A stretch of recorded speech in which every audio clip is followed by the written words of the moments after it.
This is my 3.2 applications of radian measure video.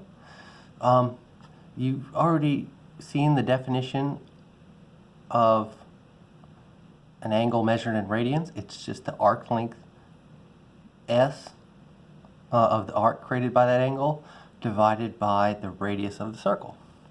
Now in this section what we do is we take that definition and we rewrite it. We solve it for either the arc length S or we solve it for R. So now we've got three different ways of using the same equation. We're just going to go through some applications using these three different ways. The important thing to remember, you've got to convert your angles from degrees to radians in order to work these problems. So first, we're going to look at a problem for a circle of a given radius. Find the length of the arc.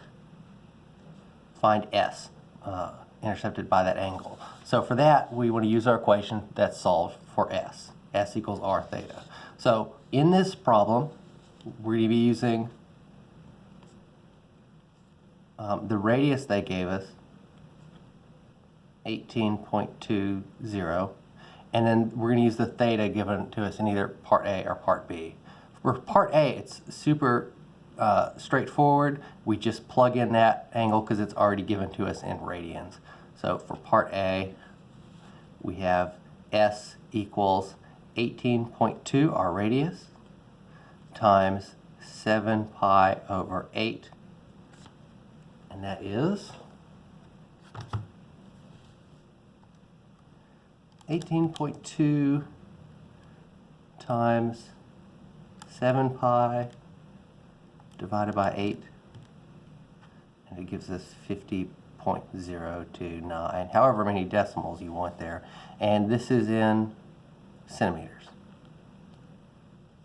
So that's the arc length of our circle.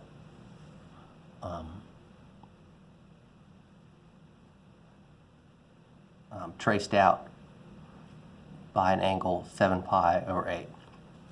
For part B, we have one additional step. We need to convert theta from degrees to radians, and we do that by multiplying by pi over 180 degrees. So that is 144 times pi divided by 180. That's 2.513. So now we just plug that into our formula. So our our radius, 18.2 times this angle, 2.513, and that gives us 45.74 centimeters. Okay. So those first few problems are going to be kind of straightforward, and then we start looking at actual applications, and this is where it gets a little more fun. So in this first example, a rope is being wound around a drum with radius 0.327 meters.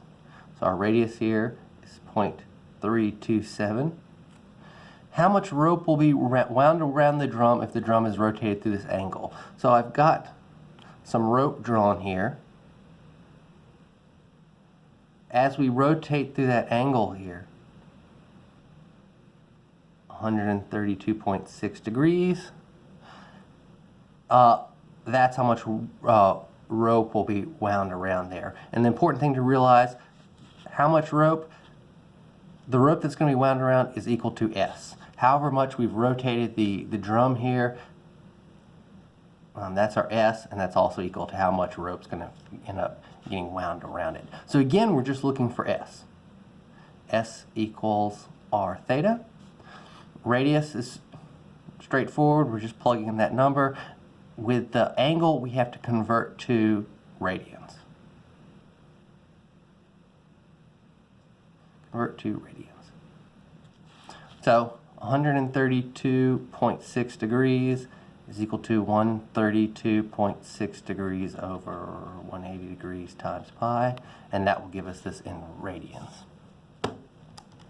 132.6 times pi divided by 180. Woo. Oh, okay, I multiplied it. I need to divide. Okay, 132.6 times pi divided by 180. 2.314 radians. So now we've got the radius they gave us, and now we've got our angle in radians.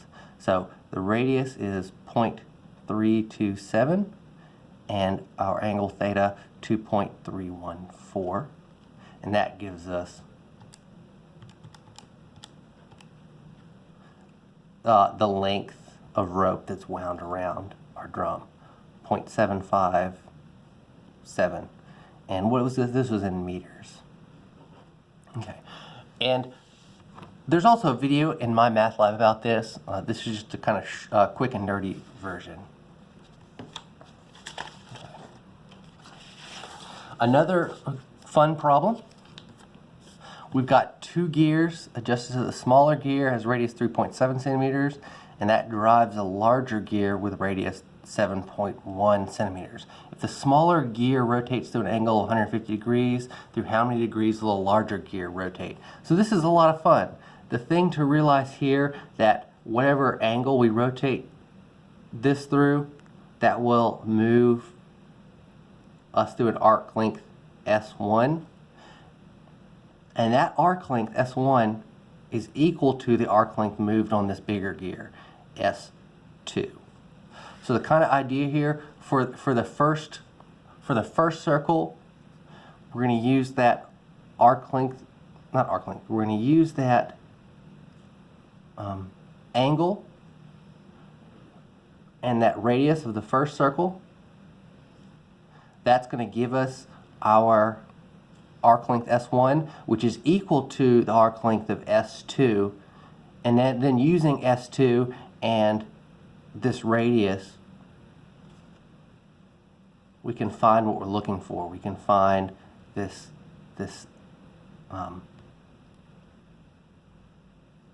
angle here, theta 2. Okay.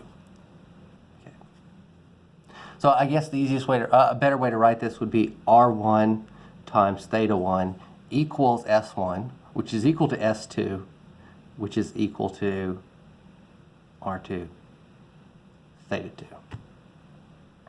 But that's the important thing to look at here on these two gears. When the surfaces of those gears are touching, then the arc length is going to be the same for those. So let's see here. Let's see what we can do. And once again, we're going to have to be careful with our angle. So this is theta 1, but we need to convert it to radians. So 150 degrees times pi over 180 degrees is 150 times pi divided by 180. So that gives us our first angle, 2.618 radians. Okay, so then S1 is the radius of the small gear, 3.7, times this angle we just found, 2.618, and that is 9.686 centimeters. Okay, but that is also equal to S2. Okay, so we can use, we could use one of our formulas that's already solved for whatever. What are they asking for? They're asking for theta 2. We could use our formula that's already solved for theta 2, or for theta. That's just our definition. Theta is S divided by R. So S2 over R2. Okay? So we have S2. We just found that. That's 9.686. And we're dividing it by our second radius, which is 7.1. And that gives us our angle.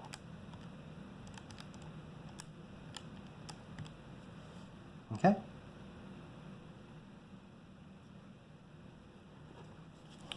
Right. So again, there's a video in my math lab for this. There's a video in my math lab. You'll have a problem like this. Just before that problem, I've got the video linked. This is just the quick and dirty version, and the important thing to realize is this.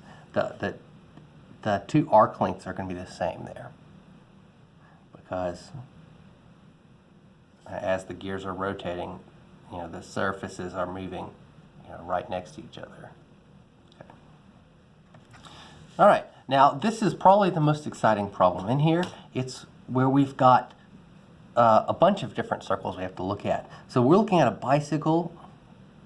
How far will a bicycle move if the pedals are rotated through 180 degrees? So they're talking about this circle over here with a pedal on it rotating through 180 degrees. They want to know how far the bicycle will move. So as we rotate the pedals, that will move us some distance, S1 equal to theta 1. I'll write it the same way we've been writing it. S1 equals R1 times theta 1. Now, just like the two gears that are connected, these gears are connected through a chain. So once we find that S1, we've also found S2, which is how much the surface of this little gear is rotating. Okay? And if we find S2, we can then use S2. So S1 is R1 theta 1. That gives us S2 as well. Once we have S2, we can use that to find our angle, just like we did in the previous problem. So once we have that, we can do theta 2 equals S2 over R2. Right? And you think we're done here, but we're not. And this diagram isn't great because they left off the tire. So there's our tire, the tire of our bicycle. So for that, as this tire rotates, its angle is going to equal theta 2. Whatever angle this little circle moves through, our tire moves through that as well. So whatever we find here, theta 2, is going to equal theta 3. Okay? And we're going to use theta 3 along with the radius of the bike tire, which they gave us 13.6 inches. That seems pretty small. 13.6 inches. We're going to use that along with theta 3 to find S3, which is how far this thing's actually moving on the ground. Right? Whatever that arc length is, S3. So how can we do that? Well, S3 equals R3 times theta 3. So they gave us the radius in the problem, and we're going to find the angle after a bunch of these steps. So now that's the overview of this problem. Let's actually do it now.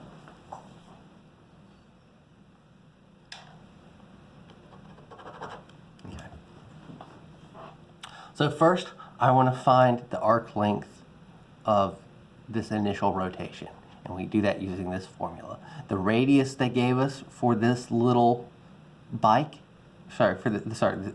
this big gear, the radius is 4.72. The angle is 180 degrees, but we've got to convert that to radians.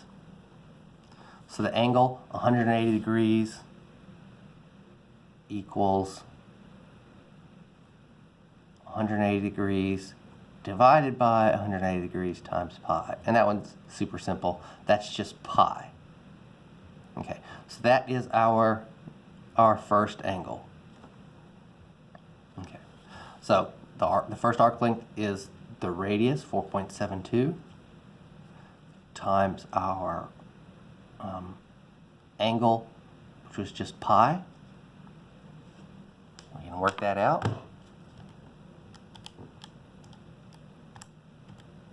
And I get 14.8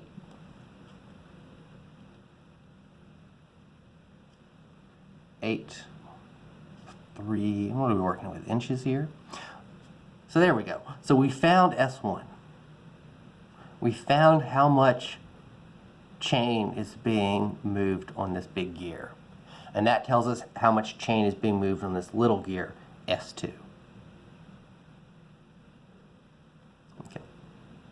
So now we've got S1 and we've got S2. We already worked this out quite nicely.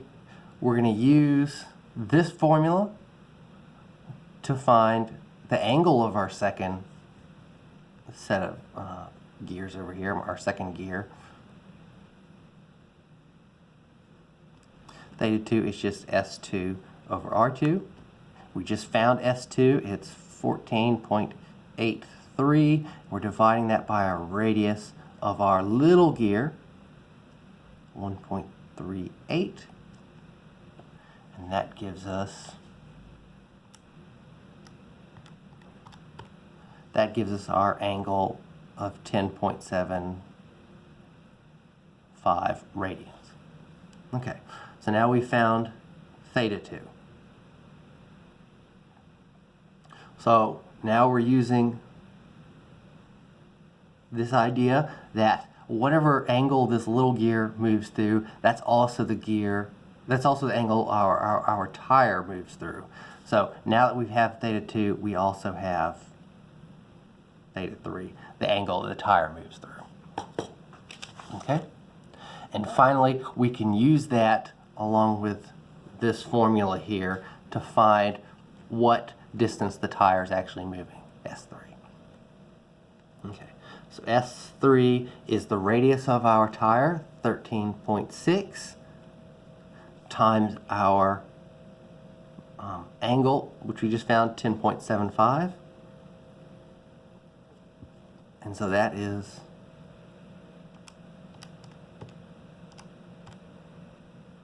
146.13 inches. So there we go.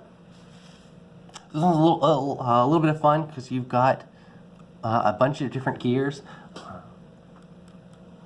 I know it seems complicated, but once you've got this idea mastered, sometimes you have the same S, like when the two gears are touching or they're attached by chain. Sometimes you have the same angle when two circles share the same hub, you know, like a gear and a tire, or a gear and another gear on that same axle. Once you've got that idea down, that either the angles are the same or your arc lengths are the same, you could do this for, you know, a huge number of gears. If you've ever taken anything apart, you see, like the other day I was taking apart a drill. It's got like 15 different gears in there. So someone had to sit down and do this type of math for every part of that to make sure they had the right rotation that they wanted through each of those. So that's it. There is no video for this last problem. But again, the previous two problems, there is a video in my math lab where you can look at more detail.